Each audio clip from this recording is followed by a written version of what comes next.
Good afternoon, folks. Jay Real here with you, bringing you an anti-bullying video. And what prompted me to do this video is this morning I'm driving around in my car listening to sports talk, as many of you that follow our shows and all of our different avenues of videos will realize that I'm from the Average Joe Sports Talk Show. And this was a topic that I didn't want to put on that show, so I wanted to just branch off, and Freestyle Productions was allowed me to come on here and do the show personally. So with that in mind, as I'm driving around in my car, I'm listening to all of the bully talk that's going on right now, dealing with Jonathan Martin there in Miami. And because he's a 6'4", 300-pounder, that he should have manned up, that somehow he should have did something to his bullier besides contact authorities and leave the area and get away from this person. And hearing all of the guys and all of the sports people and all of the adults in the world just really hurt my heart, because I see now why bullying is running rampant all over the United States and, as a matter of fact, all over the world. And it's the mentality that bullying is not a big issue, that bullying is only being done because people won't stand up to the bulliers. And with that said, I understand now that bullying will never change until we as adults and we as people figure out and understand and attack this in a way that it is a big problem. That it isn't just one person not willing to stand up to another person, but it's about terror, it's about fright, it's about intimidation, it's about manipulation. And all of these things come from not just a bullying aspect, but a humanity aspect. And we have to face this at that level. So as this show continues, we're going to break down things factual, not just by our opinions. So I'm going to cut away. When I get back, I should have someone with us that can understand this and break it down a little better for us. Don't go anywhere. All right, folks. Jay Real back again after the break. I have a couple of our in-studio guests here. We got Gonzo with us, and we got the cartoon guy. So guys, what we're talking about today is bullying. And we've been doing videos, we've been campaigning. We have the No Bully Zone stickers, and we got our poster back here, Why Bully, Be a Friend. But this morning I was driving around and I was listening to talk radio, and this was the main topic of the morning. And this is exactly, I'm going to quote a couple of guys on the morning talk show. I don't want to tell their names, but they rhyme with Durham and let's see, Perel. Those two guys, rhymes with them. They had this to say. Their quotes are, bullying is only happening because bullies allow it to happen. Now, what do you think of that statement? Bullying only happens because bullies allow it to happen. I don't agree with it. It's false. It's, that statement just comes from somebody who obviously has never been bullied in their life. I mean, maybe they've been talked about, but they don't endure the bullying that's being put on. I mean, the bullying is, or the bully, you don't know where they're coming from. You don't know, what's happening in their lives. You don't know if they're feeling down, on themselves and stuff, and then they're just adding monkeys to their back, just whatever, piling more crap on them. And they get to a point where you break somebody doing that, and that's why we have people, that retaliate in the way they retaliate. Right. Now, before we get to the cartoon guy, this is it. I'm going to be honest, folks, and this is, I'm going to try to keep my language to the kid level, but I'm going to have to say, when I heard all of these guys saying the same thing, that bullying has only happened because bullies allow it to happen, I was pissed. Because that's almost like, and I referred to this in tweets to a couple of the sports guys this morning. So what they're basically saying is a rape victim deserves to be raped because they don't fight off their attacker. And I know the differences between the two are, worlds.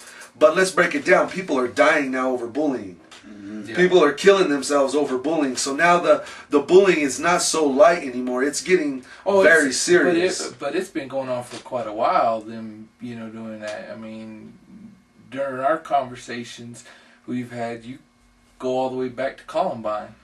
Right. Now this is what I'm saying, folks. I was so pissed when I heard these guys blaming the bullies because they don't stand up to their bully attackers or their bully people. So what do you think about that comment that bullying only happens because bullies allow it to happen? It's like blaming the victim for a crime. It's ridiculous. I mean, how would you... The problem is that if a kid did fight back half the time, they get punished more than the bully because they fought back. I mean, really, you're gonna... that, like you were saying, you blame the rape victim because, she was sexy and she deserved what she got. Right. And that's why I was so upset about it this morning. And that is what prompted me to get with Freestyle Productions and seeing if they'd allow me to come on and do this anti-bullying video, because as I was listening to these guys talk about, they need to man up, they need to start standing up to these guys. So then it's like, well, how far does it go? How far do you take it? You know what I mean? Like, okay, now the Columbine situation is the very extreme of that, because they also wanted to be terrorist type guys and all this, but there was also the bullying aspect to them as well, right, by the upper class guys and kids like that. But let's just look at normal everyday bullying, not the extent to the Columbine situation. But you have kids that are, killing themselves and hurting other people, and then everyone wants to just sweep it under the rug like bullying is no big deal. It's because they don't want to recognize that they screwed up. No one ever wants to take fault for their own actions anymore. They want to blame someone else. You don't want to go, well, they were kids, it's not a big deal, even though a life has been taken. And that's the whole thing. No one wants to be accountable for the problem of the actions because everyone's so afraid that they'll be punished for it. Right. So just not to cut you off, but this is another issue. Then, like you guys are saying, you have a kid that finally takes a pipe and hits the bully across the head, and next thing you know, that the kid is the not the victim. He's now the aggressor. Now he's the one that's getting punished.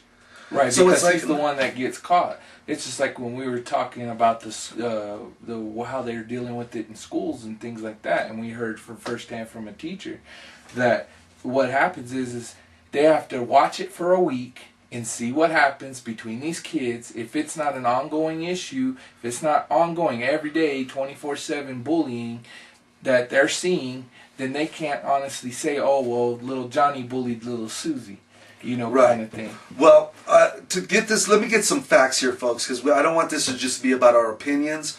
I have a study here from the Girl Scouts and Boy Scouts of America that says 33% of kids from the ages of 9 to 14 go to school every day scared of being bullied. 33% of your children, our kids, are going to school afraid to be there. Now, I don't know about you guys, but that's like a number that is, that's astronomical to me. To think about, not just being scared, but truly being afraid that something's going to happen to them. 3 to 4 kids out of 10 are being bullied. Right. So, folks, these are real numbers. And as Gonzo was talking about, we've spoke to teachers and other types of folks that work in the school fields. And I'm going to have to tell you right now, it's time that teachers get more involved and figure out a way. I don't know the way because I'm not a teacher and I'm not there living it. But guys, it seems like more bullying than not is taking place at the school. Yeah. And then, of course, it transfers over to cyberbullying and home and all that. But it seems like the root of it is happening at school. Yeah, you go back and you look at it back when me and you were in school, and yeah, we had our bullies, we had our guys that we went to school with, and we were like, oh crap, I hope he doesn't show up or whatever. And that was the extent of it. Because most of the time you could go home and get away from it, and not have to worry about it. Nowadays, you have to worry about, over the years, it's been cyberbullying. It's the most social media aspect, the Facebook, the MySpace, the Twitters, all this stuff. And you just can't get away from it. And when you don't have that outlet, you don't have that place that you can run to, that hideout. Yeah. Not saying that you have to run away, but to have that safe zone where you can come and just, feel okay with yourself and everything that's going on. Yeah.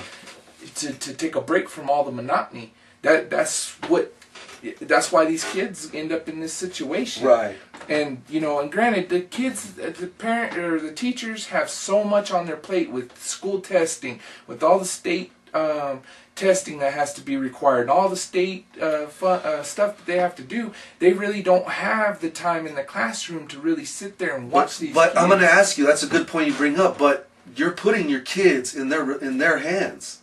You're putting your children in the responsibility of these teachers, and if they're not doing their job, do you not think that's why kids are getting pulled out of school? I think a lot of the reasons why kids are getting pulled out of school are two reasons. One is the bullying. That's the main one, because you're having that aspect. The second one is all the stuff that's being put on these kids now and is stressing them out to a point of all their schoolwork.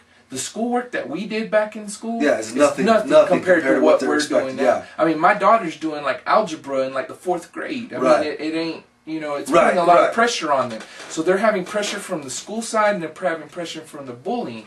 But the bullying is becoming a more thing that they can't deal with because they just can't get away from it. Whereas with their work in school, they can get away from it. Yes, Cartoon Guy. As someone who is trying to become an educator and have actually gone through the classes and everything else, right, the biggest problem that we have is really the administrational part of it. As a teacher, I could be watching a kid getting bullied. I can write a report down, which is required.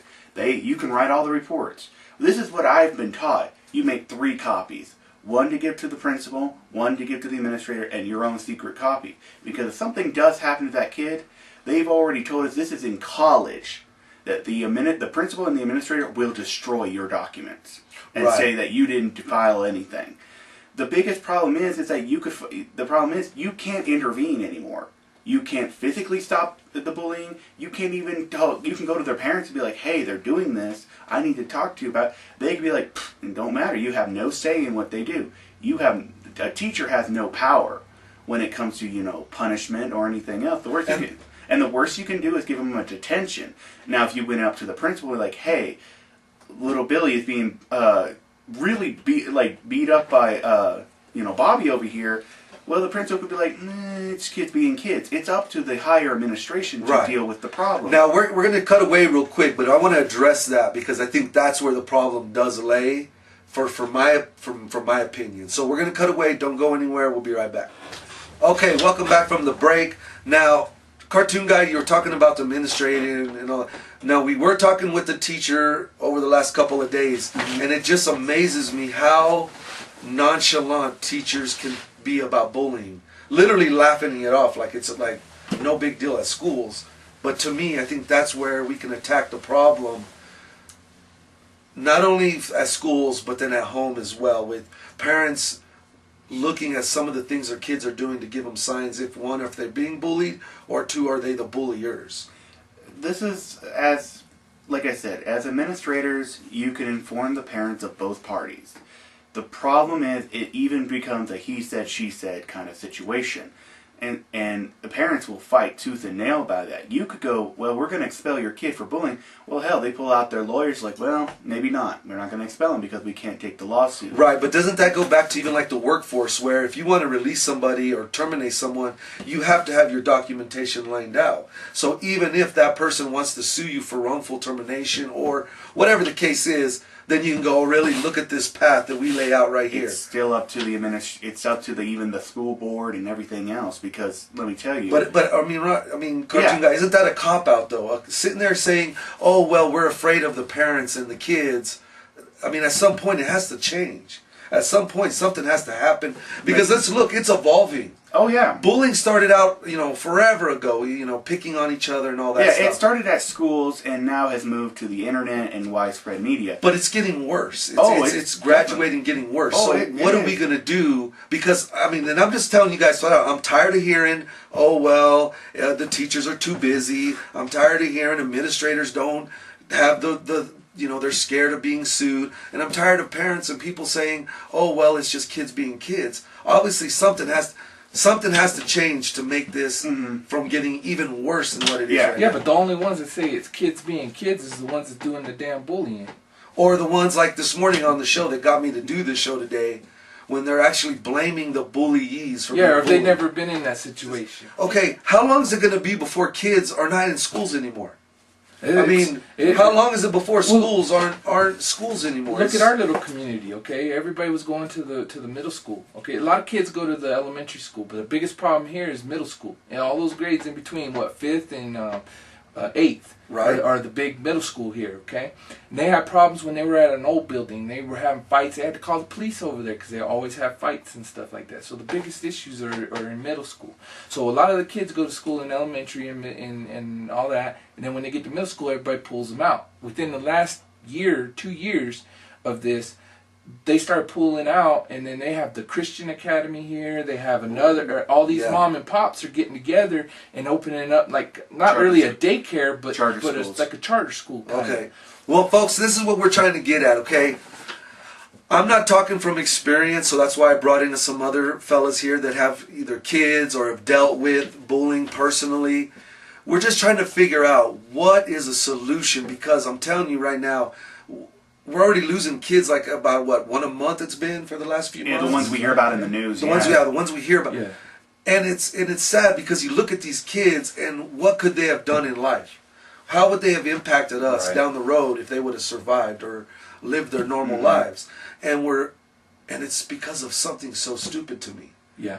This is so stupid. This is so like, I mean, I understand teasing, and that's to me social teasing. You were talking about it, Gonzo. That pecking order. Yeah. Who's going to be the prettiest and who's going to be the popular? And that's just normal kids. But when you're telling people to kill themselves, take poison, hang Yeah. yourself, Harassing them to the point. and then it's not just of walking by. Hey, Four Eyes, and walk by. It's a constant, everyday, ongoing, week after week.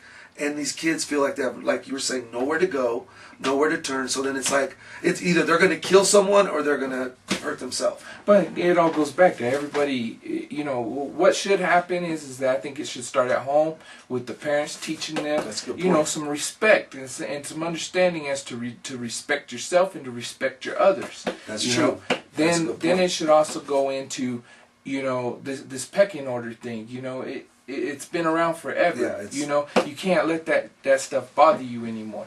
You know, you know, people now are scared of what's weird and what they don't know. You know, if you see somebody dressed in all in black and everything, everybody's gonna go, "Oh, look at that," you know, and point fingers and just keep looking and staring and stuff. Right, and that's a good point too. I'm going to challenge all parents that are dealing with kids maybe from the ages of, I'd probably say, 6, 7, 8 to 14 maybe. Deal more with your kids. Be more involved, because one of the things we also heard is parents don't have time for their kids anymore. Right. They're working jobs, and they got their other responsibilities, and then before long, kids can't even talk to their parents. Yeah. So, guys, I appreciate you guys, coming on. Remember, 33% of kids from the age of 9 to 13 are being bullied. We're talking 3.2 million kids. I mean, that's astronomical numbers. Mm-hmm. And then the bullying's getting worse, and the severity of what's happening because of the bullies is getting worse. Mm-hmm. Yeah. So let's right now, Jay Reel's here. We're saying I'm putting up this fight today, the show today, because I heard all morning long people just saying bullying is okay, and it's not okay. No. I'm here today with my guests because these guys are just like me that are saying no longer are we going to just sit around and let people bully other people without coming on our show and saying, hey, it's not the bully's fault that they're being bullied. Either they're from single homes, single parents, maybe problems at home. There's a reason why someone is getting bullied. Mm-hmm. Don't you think? Yeah. So anyway, folks, we're going to cut out of the show. We appreciate you tuning in. Remember, if you want to get involved, you can contact the Player Zone, which is the main branch of our organization and companies, and that's at 575-257-0559. Say, hey, I want a sticker of the No Bully Zone. I want to get involved with the Why Bully campaign, Be a Friend. And we have to start making changes, because this is just getting way out of hand and too acceptable all over the United States and the world. So anyway, Gonzo, Cartoon Guy, J Real, we're going to see you on our next show. Peace and much love. Thank you for tuning in.